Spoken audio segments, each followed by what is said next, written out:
Good evening, everybody. Good afternoon for James, I suppose, depending upon what time you consume your media. That's kind of my trademark, I guess. Welcome to the Rising Coaches Member Spotlight. I'm your host, Menelik Fernandes. Today, I am pleased to have my friend on, James Covell.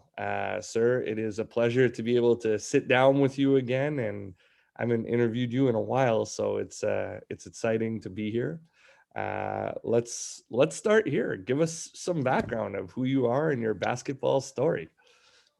Yeah, so the last time actually you interviewed me, I was at a different job. So um, I'm currently the director of basketball operations for Cal State Northridge. Give you one of Thank these. I you. love it. Yes, sir. I was Thank you. as happy as could be when you let me know. Yeah. Yeah, it's been a long ride, a long time coming. Um, First started coaching basketball back in, I believe it was 2014. Sounds about right. I coached at California Miramar for 2 years, and then jumped to the Division III level with high academic Caltech. Super successful there. Broke about 65 team and individual records while we were there. Well, while I was on staff, Nice. um, and then jumped on with West Coast Elite this past summer. Uh, Along with obviously made it pretty well known that I've worked, 3 jobs this summer. Worked Caltech, worked my family's restaurant in West Coast Elite, traveling around with just to kind of make my basketball dreams come true. Um, been known to just kind of grind. I know some people really don't like that word, and um, just kind of how I've done it. I used to wake up and go to work at 10 a.m. and not come back from either it was basketball or the restaurant until about 10 p.m. And I've kind of taken that with me here. Love it. As a staff, we're in here at 8 a.m. Some of us are probably around 7:30, to be honest.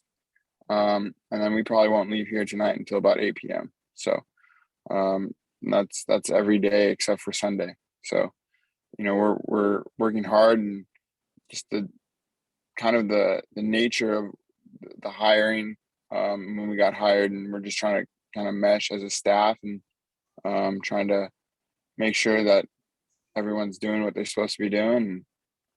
It's been fun though, but can't say that you know this hasn't been without struggle. Like I said, I've worked 3 jobs, and I've had unfortunate events that have happened in my personal life as well as basketball wise throughout my career. So I've kind of taken a lot of those challenges that I had, and I've kind of just kept moving forward. So I think if someone really wants to hear like a story, when you've hit rock bottom, it's kind of there's only one way, and it's up from there. So Yeah, sure. don't give up, never give up, kind of thing.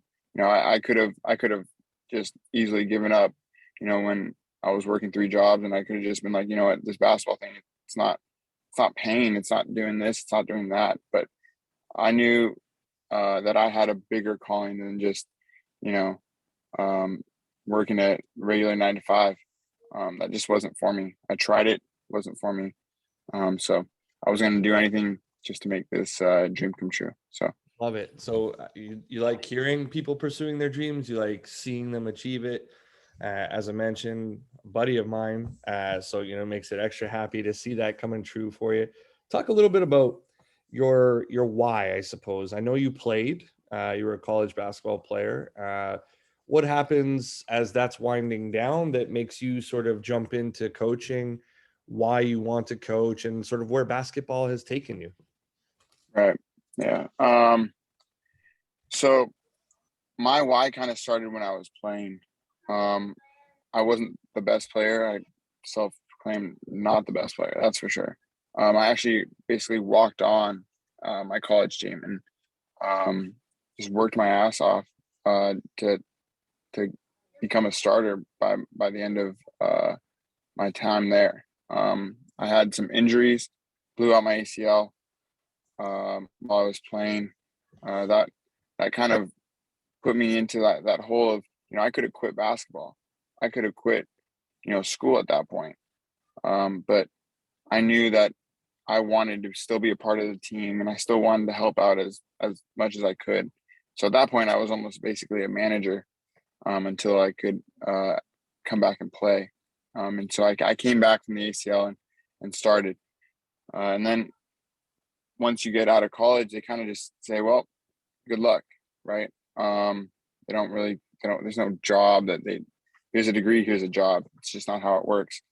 So I kind of did some deep thinking, and, basketball has always been there for me through thick and thin. And, I've had, like I was saying, I've had some personal struggles.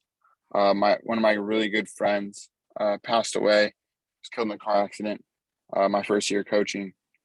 And that kind of made me realize, like, our bond was through basketball. And there's a bigger cause behind all of this. He's another reason why I continue, and every game before, like, I'll point up to the heavens because I know that he's watching down on me. And my second year coaching, I was witness to the largest mass shooting in U.S. history. And there's a lot of people that, and things I saw that have impacted my life. So that there's another reason why, like, you just never know. You could wake up one day and that could be your last. So why not make a bigger impact on people's lives? Why not try to touch as many people as you can? Love it. Appreciate, and thank you for being so transparent and open. I do know a little bit about the latter story, not much about the former, but it's remarkable, some of the things that we all, like, everybody's fighting a hard battle, as we say. So in terms of, there were events to overcome, etc., were there people along your way that have helped you on this journey that really stick out in your mind? Are there any mentors that you hope to emulate? Anybody who's really separated themselves along your way that, man, that coach, that's the style I'd like to be like, or that's parent, or whatever the case might be? Who's sort of been the guiding light for you when you've managed to overcome these struggles and keep paying it forward, as they say? Yeah. So, yeah. So actually, there's probably almost every head coach that I've had, whether it was someone just taking a shot on me, or whether it was a coach being there when I really needed it. It was always the head coach, whether I was the employee or the player. I always had that really good bond with them. And so, I would say there's not just one. It's every head coach that I've been with, whether it was as a staff or a player. I can, Coach Greg, my first ever coach. He was probably the hardest on me as a player, just because he knew what to expect, and if there was games I wasn't given what he expected, he really, let me know. And then Coach Scott and Coach Andy, when I was at St. Catherine, they took a shot on me, and I'm forever indebted for that. They gave me an opportunity to play and to really fulfill my dreams of playing college basketball. And they let me grow as a player and as a person. So for that, I'm also forever indebted. And it was a really great time. Coach Shade, who's my first employee, or I was probably his first employee actually at California Miramar. That one came from Coach Scott, but he became like a mentor, and he just still calls me to this day, and I still call him just to catch up. Just a really good person. Always wanted what was best for me, and he's always been so happy, and like yourself, when watching the journey, essentially. And then Coach Esslinger, Doc, whatever people want to call him, is like a father figure in the basketball world to me. again, another person just could have hired anyone, just hired me. So I am thankful for that opportunity to be a part of, honestly, probably the greatest staff that in Caltech history. I Wow. know he's had a lot of success with a lot of his assistants, and hopefully I follow that route. And then Coach Johnson here, it's been a wild ride, and this isn't the exact circumstance that some staffs probably come together, but he's been really good and communicative, and it's been fun. And then obviously I look at yourself, like you, Menelik. Our Don't friendship give me is credit, man. I'm a nobody. I'm just watching the ride. I'm happy to tune in and see how my yeah. buddy's doing. So yeah, just our friendship has been great, and I've been able to bounce Appreciate things off you at times and just catch up. It was great to see you finally in person rather than in these Zooms in Arizona. And I've made a lot of friends through Rising Coaches that I talk to probably at least 4 or 5 times a week. Right. I called Eli Burke the other day, and he acts like I'm some big time Division I head coach now, but I just love communicating with you guys and just having great conversations. I got to give my shout outs to Sev and Carolyn as well. Great people. Great people. Great people. Sure. And then 2 last shout outs that I've met on Run It Back. LB for sure. LB is, will randomly hit me up and just we'll just shoot Yep. stuff.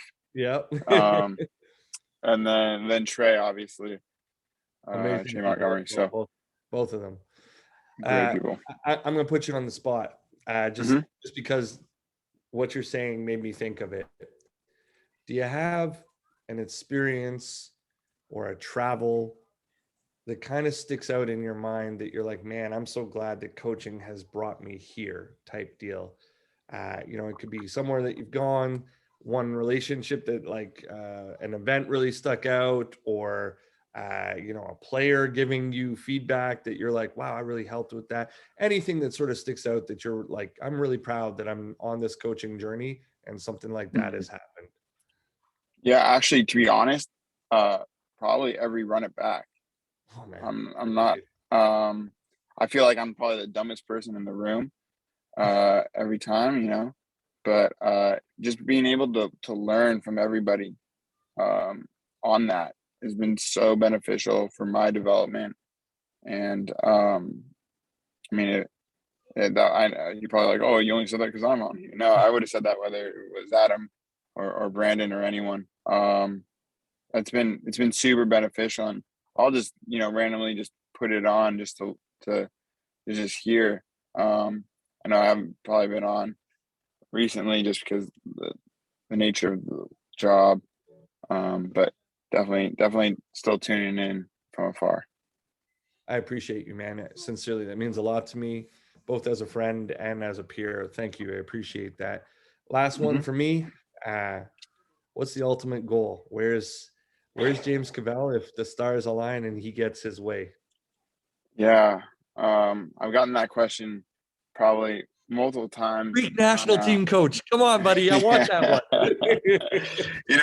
I was somebody asked me that, and I said, honestly, I want to be a part of a staff that I really enjoy what I'm doing. I'm currently in a good spot, and I'm coworkers to family essentially is kind of my motto here. We started as coworkers, now we've really become family. I spend more time with them than my own family. So I think my dream would be, obviously you want to be a head coach at a blue blood. That would be great, but something obtainable, I would say a Division I assistant. And then I just love to help the Greek national team in any way possible.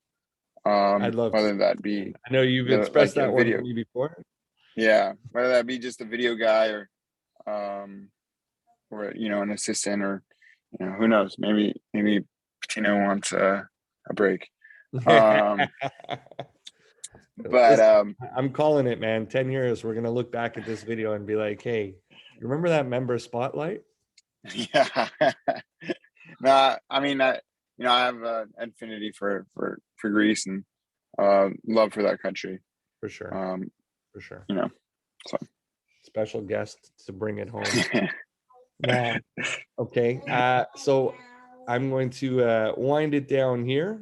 Thank you so much for doing the member spotlight. Appreciate just you in general, man. And obviously, I'm going to do the shameless plug for the Rising Coaches Network.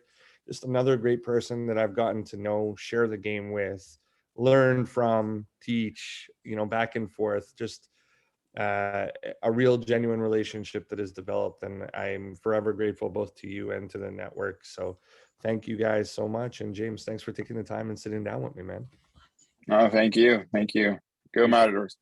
it. Hey, love it.